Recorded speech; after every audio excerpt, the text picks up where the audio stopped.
ഞങ്ങൾക്ക് മടവൂരിനെ പടച്ചോനാക്കാൻ ഒരു പേടിയില്ലടോ. അതിനെന്താ പ്രശ്നം ഇവിടെ? അസ്സലാമു അലൈക്കും വറഹ്മത്തുള്ളാഹ്. ഈ നൂറ്റാണ്ട് കണ്ട ഏറ്റവും പിഴച്ചൊരു പ്രസ്താവനയാണ് നിങ്ങൾ ഈ കേട്ടത്. അത്ഭുതപ്പെടാനൊന്നുമില്ല. ഇവർ പറയുന്നത് മുഴുവനും ഇസ്ലാമുമായൊരു ബന്ധവുമില്ലാത്ത പിഴച്ച ആശയങ്ങളാണ്. ഇപ്പൊ നോക്കൂ നിങ്ങൾ, ഞങ്ങൾക്കൊരു പേടിയില്ല എന്നാ പറയുന്നത്. മടവൂര് പടച്ചോനാണെന്ന് പറയാൻ ഞങ്ങൾക്കൊരു പേടിയില്ല എന്നാ. എന്തുകൊണ്ടാണ് എന്നറിയോ? ഇപ്പൊ വന്ന നിർദ്ദേശം മടവൂര് പടച്ചോനാണെന്ന് പറഞ്ഞോളാനാണ്. മുമ്പ് നിർദ്ദേശം അതല്ലായിരുന്നു.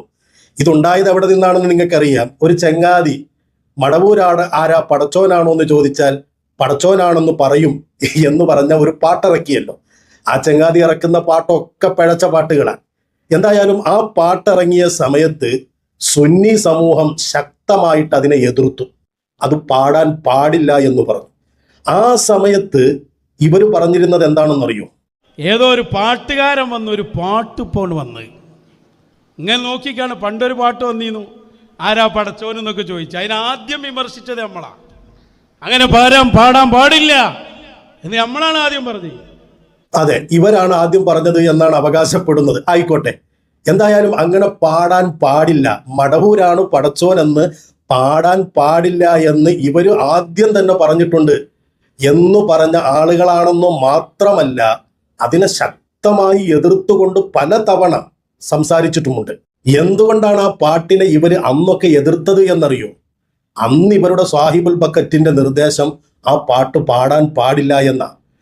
എന്ന് മാത്രമല്ല, ആ പാട്ട് പാടിയ ചെക്കൻ നമ്മുടെ കൂട്ടത്തിൽപ്പെട്ട അഥവാ സുന്നികളുടെ കൂട്ടത്തിൽപ്പെട്ട ഏതോ ഒരുത്തനാണെന്നാണ് ഷെയ്ഖ് അന്ന് പറഞ്ഞു കൊടുത്തത്. അങ്ങനത്തെ പാട്ടൊക്കെ പാടണവരും ശ്രദ്ധിക്കണം. ഓരോ പാട്ടും പാടണതിന് അതിനൊക്കെ അതിൻ്റെ ഒരു കണക്കുണ്ട്. ഖാസായി പ്രത്യേകമായുള്ള ആളുകൾ ഒരുമിച്ച് കൂടേണ്ട അടുത്ത് പാടുന്ന പാട്ടൊക്കെ പൊതുവായിട്ട് എല്ലാവരും കേൾക്കുന്നിടത്ത് പോയി പാടരുത്. ഓരോ പാട്ടും ഓരോ പറച്ചിലിനും ഒക്കെ അതിനൊരു പ്രത്യേകത ഉണ്ട്. ഇപ്പൊ ഷെയ്ഖുനാന്റെ വലിയ വലിയ ലോകങ്ങളും സംഭവങ്ങളും ഉണ്ട്. അതൊക്കെ ഇപ്പൊ നമ്മൾ പൊതുവായിട്ട് ഇങ്ങനെ എല്ലാവരുടെയും ഇടയിൽ വിളിച്ചു പറയേണ്ടതല്ല. അതെല്ലാം അതിനനുസരിച്ചിട്ട് ഒരുമിച്ച് കൂടുന്ന ഒരു സദസ്സിൽ ഖാസായിട്ടുള്ള ഇടത്തിൽ പ്രത്യേകം പറഞ്ഞ് മനസ്സിലാക്കി കൊടുക്കേണ്ടതാ. ഇതുപോലെ ചില പാട്ടൊക്കെ പാടുമ്പം നിങ്ങളെ കൂട്ടരെന്നെ നിങ്ങൾക്ക് ഇതിനൊന്നും യാതൊരു തെർത്തീവും ഇല്ലല്ലോ. തോന്നിയോൻ ഓരോരുത്തൻ ഓരോന്ന് പറയുന്നേ. ഇതാണ് ഷെയ്ഖ് അന്ന് കൊടുത്ത നിർദ്ദേശം. ആ നിർദ്ദേശത്തിലുണ്ടായിരുന്ന് ആ പാടിയതൊക്കെ നിങ്ങളുടെ കൂട്ടത്തിൽപ്പെട്ട ആളുകൾ തന്നെയാണെന്ന്. ഇതങ്ങോട്ട് കേട്ടപ്പോഴേക്കും കോളാമ്പി ചാടി രംഗത്തിറങ്ങി ആ പാട്ടിനെ വിമർശിച്ചെന്നു മാത്രമല്ല, ആ പാട്ട് സുന്നികളുടെ തലയിൽ, പ്രത്യേകിച്ച് പേരോട് ഉസ്താദിന്റെ തലയിലിടാൻ വേണ്ടി വല്ലാതെ ശ്രമിച്ചിരുന്നു. ആ പാട്ടിന് ഈ ലോകത്ത് വല്ല ഉത്തരവാദി ഉണ്ടെങ്കിൽ അതാരാന്നറിയോ? സാക്ഷാൽ പേരോട് അബ്ദുറഹ്മാൻ സഖാഫിയാണ്. കാരണം എന്താ? അയാൾ ഇവിടെ പഠിപ്പിച്ചതാണ് റബ്ബുൽ മാൽ, റബ്ബുൻ നാഖ, ഒട്ടകത്തിന്റെ പടച്ചോൻ. റബ്ബ് പറഞ്ഞതാണല്ലോ. അതേപോലെ നാഖത്തിന്റെ റബ്ബ്, ഇതൊക്കെ പറയുന്നത് കുഴപ്പമില്ല. റബ്ബുൽ ആലമീൻ, ലോകർക്ക് മുഴുവനുള്ള അല്ലാഹ് എന്ന് പറയുമ്പോഴാണ് പ്രശ്നം. നിങ്ങളാ പഠിപ്പിച്ച്. അപ്പൊ നിങ്ങൾ ഏതെങ്കിലും ശിഷ്യം മനസ്സിലാക്കിയിട്ടുണ്ടാവും ഞങ്ങളുടെ റബ്ബ് എന്നൊക്കെ പറയാലോ, അല്ലാതെ ലോകം മുഴുവനൊന്നും പറഞ്ഞില്ലല്ലോ. അങ്ങനെ പറഞ്ഞു റബ്ബുൽ ആലമീൻ, ഞങ്ങളെ പഠിച്ചോനെന്ന് ആ പാട്ടിലുള്ളത്. ഞാൻ മനസ്സിലാക്കുന്നത് ഇയാളെ ഈ പ്രസംഗം കേട്ടതാണെന്നാണ്. അയാൾ പറയുന്ന കേട്ടോളൂ നിങ്ങൾ, ഞാൻ വെറുതെ പറയല്ല. ഇയാളുടെ തത്വമാണ് ഇതിന്റെ കാരണമെന്നാണ് ഞാൻ മനസ്സിലാക്കുന്നത്. വെച്ചു കൊടുക്കുക. ആ മനസ്സിലാക്കൽ എവിടെ നിന്നാ വന്നതെന്ന് മനസ്സിലായില്ലേ? മറ്റേ ചങ്ങാതി പറ്റിച്ചതാണ്. സ്വാഹിബുൽ ബക്കറ്റ് കൊടുത്ത നിർദ്ദേശമാണ്. ആ പാട്ട് നമുക്ക് പറ്റൂല, അതുകൊണ്ട് അവരുടെ തലയിൽ ഇട്ട് കൊടുത്തേക്കാം. എന്തും അടിച്ചേൽപ്പിക്കാനും പറഞ്ഞ് അങ്ങനെ പറ്റിക്കാനും ഒക്കെ മിടുക്കനാണല്ലോ ഈ കോളാമ്പി. അതുകൊണ്ട് തന്നെ ഈ മുഖ്യ കോളാമ്പി അതും എടുത്തുകൊണ്ട് വന്നിട്ട് ബഹുമാനപ്പെട്ട പേരോട് ഉസ്താദിന്റെ തലയിൽ ആ ചെക്കം പാടിയ പിഴച്ച പാട്ടിനെ ഇട്ടുകൊടുക്കാൻ. അതിന് പേരോട് ഉസ്താദ് പറഞ്ഞ ഒരു പ്രസംഗത്തിന്റെ ഒരു ചെറിയ ഭാഗം തെളിവായി കാണിക്കുന്നുണ്ട്. ഞാൻ പറഞ്ഞു വരുന്നത്, അന്നൊക്കെ ആ പാട്ടിനെ അങ്ങനെ പാടാൻ പാടില്ല എന്നൊക്കെ പറഞ്ഞിരുന്ന സാധനങ്ങൾക്ക് ഇപ്പൊ പുതിയ നിർദ്ദേശം കിട്ടി. ഇവരുടെ മശായിഖന്മാരെന്ന് പറയുന്ന സാധനങ്ങളുടെ പുതിയ നിർദ്ദേശം കിട്ടിയപ്പോ ഇപ്പോഴിതാ വന്നിട്ട് പറയാണ് മടവൂരാണ് പടച്ചോനെന്ന് പറയാൻ ഞങ്ങൾക്കൊരു പേടിയില്ലടോ. ഇത് ഞാൻ പറയുമ്പോൾ ചിലപ്പോൾ നിങ്ങൾ വിചാരിച്ചേക്കാം ആ പറയുന്നതിന്റെ മുമ്പും ശേഷമൊക്കെ എന്തെങ്കിലുമൊക്കെ പറയുമല്ലോ. അപ്പൊ ഇതൊരു ക്ലിപ്പ് മുറിച്ച് പ്രചരിപ്പിച്ചതാണെങ്കിലോ?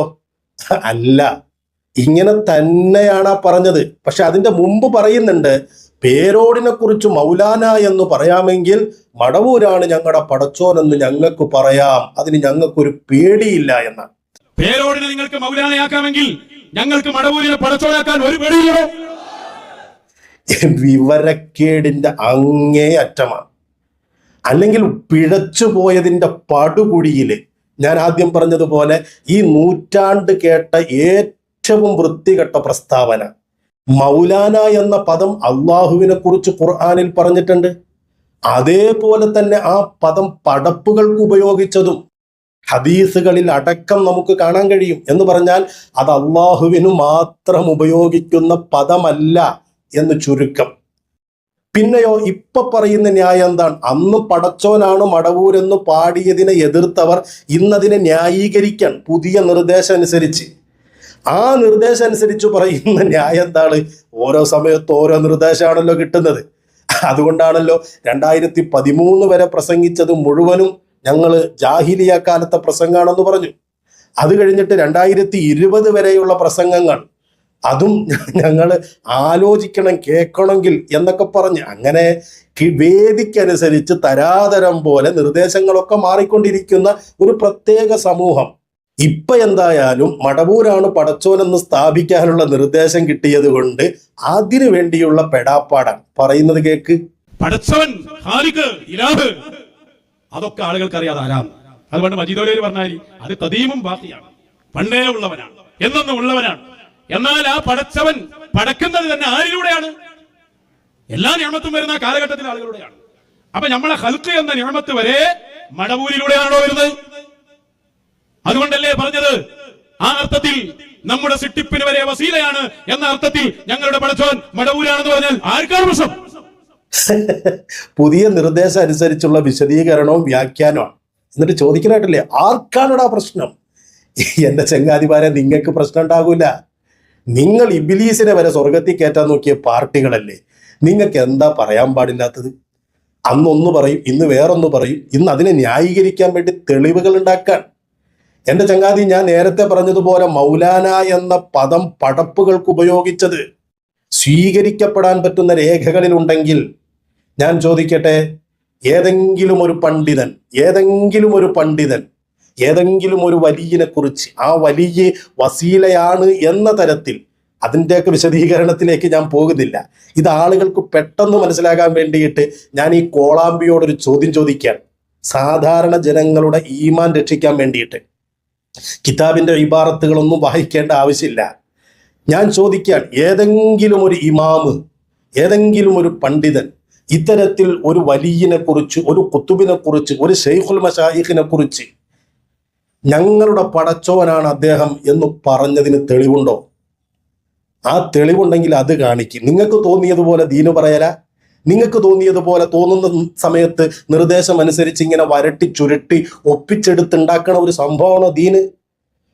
പടച്ചോൻ, മടവൂരാണ് ഞങ്ങളുടെ പടച്ചോൻ എന്ന് പറഞ്ഞാൽ ആ വാക്കിന് നിങ്ങൾ കുറെ വ്യാഖ്യാനങ്ങൾ കൊടുക്കുന്നുവെങ്കിൽ നമ്മുടെ മുൻഗാമികളായ മഹാന്മാരിൽ നിന്ന് അത്തരത്തിലൊരു മാതൃകയുണ്ടോ? ഉണ്ടെങ്കിൽ അത് കൊണ്ടുവാ. നിങ്ങളുടെ സ്വാഹിബുൽ ബക്കറ്റ്, നിങ്ങളുടെ ശൈഖുൽ മശായിഖ് തന്നെ പറഞ്ഞത് എന്താ? ഓരോരുത്തരോട് പറയേണ്ടതായ ചില കാര്യങ്ങളുണ്ട്, അത് പറയേണ്ടടുത്തേ പറയാവൂ, അതും പറഞ്ഞു മനസ്സിലാക്കി കൊടുക്കണമെന്നാണ്. എന്നിട്ട് ഇപ്പോ മടവൂരാണ് പടച്ചോൻ എന്ന് പറയാൻ ഞങ്ങൾക്കൊരു പേടിയില്ല എന്ന് പൊതു സമൂഹത്തിന്റെ മുമ്പിൽ അലറി വിളിക്കുകയാണ്. എന്നിട്ട് അതിന് തക്ബീർ വിളിക്കാൻ കൂടെ ഇരിക്കുന്ന കുറെ സാധനങ്ങളും. അതിനെന്താ പ്രശ്നമെന്നാ ചോദിക്കുന്നത്. അങ്ങനെ ഏതെങ്കിലും ഒരു മഹാനായ പണ്ഡിതൻ, ഒരു ഇമാമ്, ഏതെങ്കിലും ഒരു വലിയനെ കുറിച്ച് ഈ വലിയാണ് എൻ്റെ സൃഷ്ടിപ്പിൻ്റെ വസീല എന്ന അർത്ഥത്തിൽ ഈ വലിയ എൻ്റെ പടച്ചോനാണ്, എൻ്റെ ഖാലിഖാണ് എന്ന് പറഞ്ഞ ഒരു തെളിവുണ്ടോ? ഉണ്ടെങ്കിൽ അത് കൊണ്ടുവാ. ഇബ്ലീസ് ത്വരീഖത്തുകാരെ, ഇങ്ങനെ പിഴച്ച ഒരു സമൂഹം ഓടി രക്ഷപ്പെട്ടോണം ഈമാൻ വേണമെങ്കിൽ. അസ്സലാമു അലൈക്കും വറഹ്മത്തുള്ളാഹി.